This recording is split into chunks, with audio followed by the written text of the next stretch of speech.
सो दोस्तों, एक और नया दिन और मैं बलजीत परमार हाजिर हूँ एक नई कहानी, एक नया किस्सा लेकर।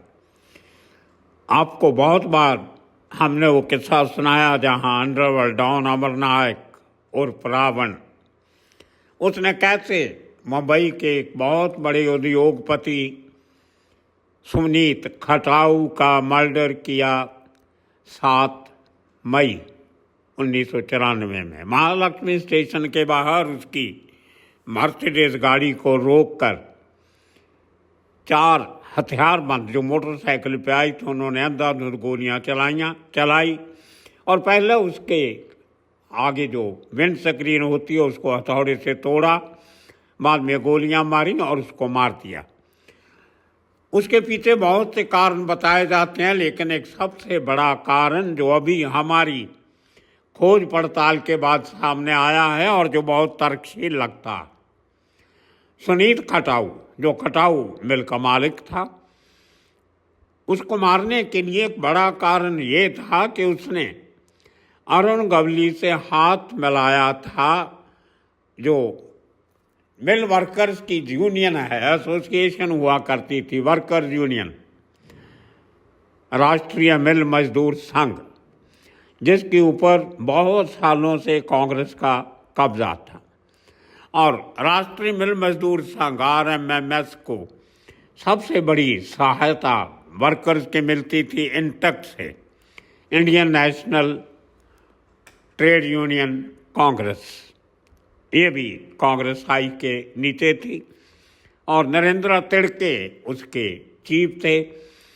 और वो अपने पूरे वर्कर्स जो पूरे महाराष्ट्र के थे उनकी मदद से मुंबई में मिल वर्कर जो थे, कपड़े की मिलों के, दूसरी मिलों के, उनमें कांग्रेस की यूनियन जिताने के लिए, राष्ट्रीय मिल मजदूर संघ जिताने के लिए बहुत बड़ी कोशिश किया करते थे। लेकिन 94 की जो इलेक्शन थी शुरू की, जो बहुत अहम मुद्दा है खटाऊ के मर्डर को लेकर, उसमें बहुत बड़ा एक फैक्शन कांग्रेस के बागी नेता, जो उसके पहले जो कांग्रेस के राष्ट्रीय मिल मजदूर संघ के जो प्रधान थे, जो प्रेसिडेंट थे, उनको हराने के लिए कुछ लोगों ने, जिनमें सुनीत खटाऊ भी एक था, उसने अरुण गवली गैंग की मदद ली और उसको जिताने के लिए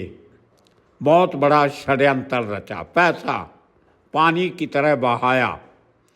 और उसके साथ साथ जो जितने भी मिल के वर्कर थे, खासतौर के इसकी अपनी मिल के, उन सबको एन ब्लॉक वोटिंग करवाई जादव के हक में। ये दोस्तों एक बहुत बड़ा षड्यंत्र था जिसकी कांग्रेस वालों को बिल्कुल उम्मीद नहीं थी। हुआ कुछ ऐसे कि जो हरिभाऊ नायक थे, जो उस समय तक मिल मजदूर संघ के प्रधान थे, बहुत रिस्पेक्टेड लीडर थे और उनका अच्छा किरदार समझा जाता था, उनकी इतनी बुरी तरह हार से कांग्रेस भी बखलाई। लेकिन फिर भी जो शंकर राव यादव थे, जो अरुण गवली के कैंडिडेट थे, कांग्रेस के अंदर ही, कोई बाहर की यूनियन नहीं थी, उनका जीतना, प्रेसिडेंट से भले कांग्रेस के पास रही हो, लेकिन जो वर्कर्स का झुकाव था वो कांग्रेस से हट के अरुण गवली की तरफ ज़्यादा हो रहा था। अरुण गवली की तरफ इसलिए कि अरुण गवली को सुनीत खटाऊ और इसके कुछ साथी जो कांग्रेस की यूनियन से या हरिभाऊ नायक के कामकाज से खुश नहीं थे, उनकी जीत हुई। हरिभाऊ नायक नहीं चाहते थे कि जो वर्कर हैं मुंबई के मिलों में काम करते, उनको मुंबई के बाहर शिफ्ट किया जाए, जैसे कि सुनीत खटाऊ मिल वाला चाहता था। सो हज़ारों वर्कर को मुंबई छोड़ के, अपना घर छोड़ के, अपने चाली छोड़ के, उनको किसी को महाड़, किसी को मुंबई के बाहर, किसी को मलाड, किसी को कहीं जाना पड़ रहा था। उसके 2 कारण थे। एक तो जो वो समय था जब मुंबई में रियल एस्टेट की बूम थी, अपनी चरम सीमा पे थी प्राइसेस, हज़ारों लाखों करोड़ों के प्रोजेक्ट बड़े बड़े बिल्डर खरीद रहे थे, जो अगेन पॉलिटिशियन के नज़दीक थे, उस समय के मुख्यमंत्री के नज़दीक भी थे। तो हरिभाऊ नायक ये रोकना चाहता था कि मिल जो हैं वो मुंबई के अंदर रहें, ताकि वर्कर क्या जो इंटरेस्ट है वो सेफ गार्ड रहे, सुरक्षित रहे। लेकिन शंकर यादव जो अब जीत गया था, वो मिल मालिकों के साथ ज़्यादा मिलता था और वर्करों का ख्याल कम रखता था। तो उन्होंने कहा कि इनको अपनी मिल की लैंड जो है वो बेचने की इजाज़त होनी चाहिए। एक बॉम्बे इंडस्ट्रियल रेगुलेशन रूल हुआ करता था महाराष्ट्र सरकार का, उसके नीचे जो शर्तें थी उनका चेंज करके मिल मालिकों के हक में बातें करने लगा। ये बात बाकी कांग्रेसियों को और ख़ास तौर पे अरुण गवली का जो राइवल था अमर नायक, उसको पसंद नहीं थी। अब अमर नायक कोई कांग्रेस का आदमी तो था नहीं, लेकिन उसको ये डर पैदा हो गया कि अगर कहीं इसी तरह गवली का असर सूख वर्कर्स में फैलता गया, बढ़ता गया, तो अमर नायक की जो वक़्त है, जो उसकी कीमत है, वो कम हो जाएगी। अरुण गवली और स्ट्रांग हो जाएगा। और उसको ये भी डर था, क्योंकि उस समय ये बात बहुत फैली थी कि सुनीत कटाऊ ने अरुण गवली को 50 करोड़ देने का प्रॉमिस किया था कि तुम हमारी मदद करो तो हम तुम्हें 50 करोड़ देंगे। जो 50 करोड़ था वो कोई 5% बनता था 250 करोड़ का, जो उस समय इसकी मिल की खटाऊ मिल जो बाईखाला में थी उसकी कीमत पड़ी थी। असल में उस मिल की कीमत थी कोई 400 करोड़ से ज़्यादा। लेकिन अरुण गवली के साथ से वो जीत तो गया, पर उसको बहुत महंगा पड़ा ये। तो अमर नायक को ये खतरा था कि अगर अरुण गवली के पास इतना पैसा आ गया तो वो बहुत सारे हथियार खरीदेगा, AK-47, कार्बाइन, हथगोले, ग्रेनेड खरीदेगा, और मेरा जो अंडरवर्ल्ड का साम्राज्य है वो खतरे में आ जाएगा। तो उसके लिए उसने सबसे पहले कोशिश की कि अरुण गवली के द्वारा जिताए गए नए RMMS प्रधान शंकर यादव को ख़त्म किया जाए। अब देखिए ये रिश्ते और कैसे मजबूत होते हैं। शंकर यादव जो नया नया प्रधान बना था, प्रेसिडेंट बना था मजदूर संघ का, उसको जो 2 बॉडीगार्ड दिए गए थे वो अरुण गवली के भांजे थे, सचिन अहीर और विजय अहीर। सचिन अहीर बाद में MLC भी बना, MLA भी बना और हाउसिंग बोर्ड का चेयरमैन भी बना, और उसके बाद हाउसिंग मिनिस्टर्स वो भी बना। बहुत पैसे वैसे कमाए, भले अंडरवर्ल्ड में उसकी इतनी गतिविधियां नहीं थी, लेकिन अरुण गवली की बहन का लड़का होने के नाते उसका अंडरवर्ल्ड में असर सुख बहुत, और साथ में एक पॉलिटिकल पैटर्नेज जो उसको मिली, उससे भी अरुण गवली काफ़ी मजबूत हुआ। अब अमर नायक रावण अटैक प्लान करता है शंकर यादव पे। हम आपको एक बिल्डिंग दिखा रहे हैं, लंबी सी बिल्डिंग है पुरानी, वो परेल में राष्ट्रीय मिल मजदूर संघ जो है उसका ऑफिस था। वहाँ से तकरीबन ये 26-27 अप्रैल 94 की बात है, सुनीत कटाऊ के कत्ल के 15 दिन पहले। तो अमर नायक अपने शूटर भेजता है, उसी तरह 4 शूटर, जिस तरह 15 दिन बाद सुनीत कटाऊ को मारने के लिए भेजे थे। और ये यादव ये बैठा था, और इसके साथ इसके दोनों बॉडीगार्ड सचिन अहीर और विजय अहीर, अरुण गवली के भांजे, सगे भांजे, ये उसके साथ थे, और एक ड्राइवर था। जैसे ही गाड़ी गेट से बाहर निकलती है, राष्ट्रीय मिल मजदूर संघ के ऑफिस से परेल के, उसके ऊपर बाइक पे आते लोग गोलियां चलाते हैं। अगर आपने देखा हो पुराने ज़माने की एम्बेसडर गाड़ी, उसकी विंडशील्ड भी थोड़ी छोटी होती थी, और जो चारों दरवाज़ों की खिड़कियाँ के कांच थे वो भी थोड़े छोटे होते थे, और पीछे वाली जो रियर ग्लास होता है वो भी काफ़ी छोटे साइज़ का होता था, और गाड़ी बहुत मजबूत होती थी। ये पहली बार ऐसा हुआ कि अमर नायक के वेल ट्रेन्ड शार्प शूटर अपने निशाने से चूक जाएं। गोलियां तो बहुत चली, लेकिन एम्बेसडर गाड़ी इन चारों को बचा के भागने में कामयाब हो गई। वापस मिल मजदूर के अंदर घुस जाती है, ऑफिस के अंदर, जहां उनके बहुत सारे वर्कर हाजिर थे, और दोबारा उनके गढ़ में जाके उनको मारना बहुत मुश्किल था। इसलिए चारों शूटर बिना किसी को मारे इंजर्ड किए वहाँ से भाग जाते। तो अब ये एक ऐसी बात थी जो अमर नायक को हजम नहीं हुई। उसको कोई भी असफलता बहुत बुरी लगती। वो 2-3 दिन के लिए अपने अड्डों से गुल हो गया, कहीं चला गया, अंडरग्राउंड हो गया। उसको गुस्सा तो बहुत था अपने लोगों पे कि इन्होंने क्या किया, मेरी भी बेइज्जती करवाई और बंदा मरा नहीं। इतने बढ़िया हथियार इनको मैंने मंगवा के दिए LTTE से, और इतना अच्छा निशाना भी है इनको, और फिर भी काम नहीं कर सके। बहुत गुस्से में था। अब बार बार तो एक आदमी पे अटैक हो नहीं सकता। इस हमले के बाद शंकर यादव को बहुत अच्छी पुलिस सुरक्षा मिल गई। साथ के साथ सचना हीर को, विजय हीर को भी पुलिस ने प्रोटेक्ट किया। अरुण गवली के पास तो अपनी सुरक्षा रहती थी।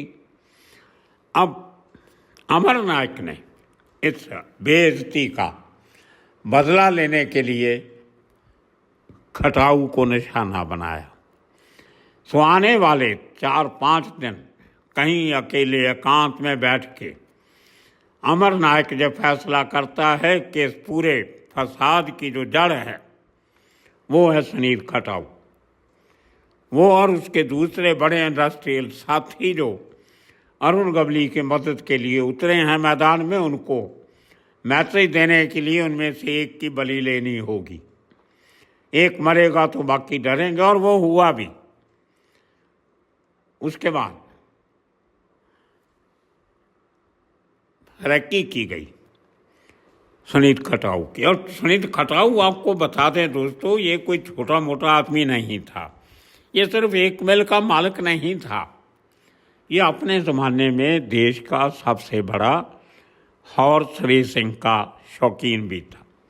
बहुत घोड़े थे इसके अपने, बहुत महंगी नस्ल के, बहुत बढ़िया नस्ल के। और एक उस समय ये रेस कोर्स बॉम्बे, बेंगलोर, चेन्नई, इसका पूना, इसका किंग माना जाता। और लगातार इसने डर्बीज जीती इन तीनों चारों सेंटर्स में। करोड़ों रुपए ये घोड़ों की रेस में भी जीतता था। और उसके साथ इसका कंस्ट्रक्शन में, कुछ और कंपनीज में, इंपोर्ट एक्सपोर्ट में काफ़ी इसके बिजनेस से बहुत बड़ा ग्रुप था। एक फैक्ट्री इसने मलाड में भी लगा ली थी, वहाँ पे शिफ्ट कर रहा था। एक महार में दूसरा प्रोजेक्ट लगाया था, मुंबई के बाहर खेड़ के पास, रत्नागिरी जिले में, वहाँ भी जाने को तैयार था। और सब इंडस्ट्रियलिस्टों को बोल रहा था कि अपने अपनी फैक्ट्रियों की ज़मीन बेच के चले जाओ, बाहर जाओ, मुंबई में मत रहो। क्योंकि 1981-82 की जो दत्ता सामंत की स्ट्राइक हुई थी, उसके बाद मिल मालकों का बहुत नुकसान भी हुआ था। तो दोस्तों, इसको लेके जो इनका झगड़ा चला, और ये इतना बड़ा आदमी, और ये जब अपने घर से अपनी मिल में जाता था, खटाऊ मिल में, तो उसी रेस कोर्स के पास से निकल के जाया करता था। इसकी आदत, जब तक रेस कोर्स के दर्शन नहीं कर ले तो इसको चैन नहीं आता। बड़े बड़े जॉकी और जो घोड़े को दौड़ाते हैं, वो इसके घोड़ों पे काम करने के लिए तैयार रहते थे कि घोड़ों की नस्ल बहुत अच्छी होती। तो करते करते इस आदमी को निशाना बनाया, रैकी की गई। और वही रास्ता जो महालक्ष्मी रेस कोर्स से, महालक्ष्मी स्टेशन से नीचे उतर के जैकब सर्कल को आता है, और वहाँ से राइट टर्न लेके बाईकला इसकी फैक्ट्री को जाता है तो अरुण गवली के घर के बाहर से दगड़ी चाल के बाहर से जाना पड़ता। तो वही इसका रोज़ का रूटीन, आने जाने का रास्ता, इसकी मिल, अरुण गवली का घर, Mahalaxmi station, Mahalaxmi race course और उसके बाद इसका अपना घर। वही जगह रैकी करके चुनी गई कि सबसे बढ़िया मौका वही है जब ये सुबह सुबह अपने घर से निकलता है, जब भी जाता है फैक्ट्री जाने का समय। और वही 4 लोग जो शंकर जादव को, जो राष्ट्रीय मिल मजदूर संघ का नया चुना प्रेसिडेंट था, उसको मारने में नाकाम रहे थे, उन्हीं को अमर नायक ने काम दिया कि आपको अब ये काम करना है और अब की बार आपको फेल नहीं होना। उनमें जो मेन 3 थे, संतोष पंगेरकर, राजू विखरोली और राव साहेब किलेदार, और इनके साथ था दिनेश मेटबावकर, एक 5वां था ओमी। ये 2 आदमी बाद में ऐड किए थे और एक और आदमी था, उसका नाम मुझे मिल नहीं रहा।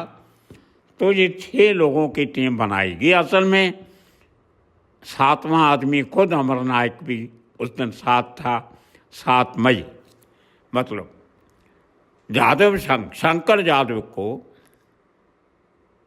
अटैक पे, हमले के 15 दिन के अंदर अंदर अमर नायक ने अपना बदला लेने के लिए सुनीत खटाऊ, सबसे बड़ा अमीर इंडस्ट्रियलिस्ट समय का, उसको रास्ते से हटाने की पूरी प्लानिंग कर ली। अब देखिए अंडरवर्ल्ड कैसे काम करता। ये 4 शूटर जिनको 2 मोटरसाइकिल दिए गए, उनके पीछे एक गाड़ी जिसमें दिनेश बेटबावकर और ओम प्रकाश भारद्वाज ये पीछे बैठे थे, बैकअप टीम, और उसके पीछे वाली तीसरी गाड़ी में अमर नायक खुद था, पूरा अपना हथियार लेके, कि अगर इस बार कुछ गलती हुई चूकी तो मैं खुद नहीं छोड़ूंगा। अब देखिए इस बार हमला नाकाम नहीं हुआ। कहते हैं ना, शूटर एक बार तो निशाना चूक जाता है लेकिन दूसरी बार नहीं, वही हुआ। अब ये पूरा किस्सा इस एनकाउंटर का हम आपको पहले भी सुना चुके हैं, फिर भी आप अगर वो पूरी डिटेल में देखना है तो हमारे पुराने एपिसोड 115, 738, 740 और 741 ये आप ज़रूर देख लीजिए। शायद 441 भी था। 115, 738, 740, 741 और 441 है। एक आध और भी हैं, मुझे जल्दबाजी में इतने मिले। ये आप देख सकते हो, जब आपको मौका मिले तो वो पूरी कहानी आपको पूरी डिटेल में समझ में आ जाएगी। लेकिन ये शंकर जादव वाला किस्सा हमने पहले नहीं सुनाया, ना किसी और ने सुनाया, क्योंकि जब हम अपनी वो किताब के लिए रिसर्च कर रहे हैं, पूरी हमारी टीम लगी हुई है मुंबई में, उसमें से एक टीम मेंबर ने मुझे कल ये पूरी डिटेल खोज के भेजी। और दोस्तों, इनमें से ये 7 मई 1994 को सुनीत खटाऊ का कत्ल हो जाता है। उसमें जो पहले 3 लोग थे, संतोष पंगेरकर, राजू विखरोली और राव साहब किलेदार, ये तीनों अलग-अलग एनकाउंटर में मारे गए। बाद में दिनेश बेटबावेकर ये एक्विट हो गया था, क्योंकि खुद गोलियां चलाने वालों में नहीं था, बच गया था, इसको माफ़ी मिल गई थी, छोड़ दिया था कोर्ट ने। लेकिन ये कोरोना काल में नेचुरल डेथ मर गया। उसकी तस्वीर हम ब्राउन जैकेट में आपको दिखा रहे हैं। ओम प्रकाश भारद्वाज, इसका भी एनकाउंटर हो गया, जिसका एक टिप ऑफ एक बार डांसर ने दिया था पुलिस को। वो किस्सा भी हम आपको सुना चुके हैं, जो मैंने एपिसोड के नंबर आपको दिए हैं 115, 738, 740, 441, 741 से आप उनमें पूरी डिटेल देख सकते हो कैसे उन्होंने किया। साथ में हम आपको कुछ जो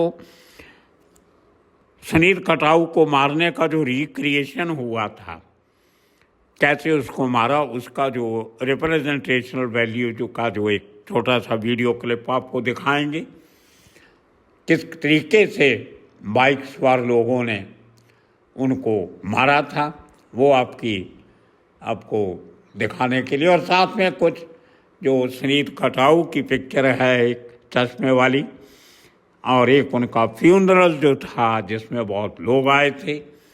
और उन्हीं दिनों जब शंकर जादव की इलेक्शन चल रही थी तो अरुण गवली उस समय जो कंट्रोल कर रहा था पूरी इलेक्शन को, उसके साथ मिल कर उसके साथ हाथ मिलाते हुए आपको दिखाई देंगे एक तस्वीर में, वो भी आपको दिखा रहे हैं। बाकी 2 वीडियो आपको वो सीन रिक्रिएट करने की दिखा रहे हैं। और उसके साथ साथ आने वाले दिनों में आपको मुंबई अंडरवर्ल्ड से जुड़े किस्से कहानियाँ लेके इसी तरह आपके सामने हाजिर होते रहेंगे। तब तक के लिए आप सबका बहुत बहुत शुक्रिया, धन्यवाद।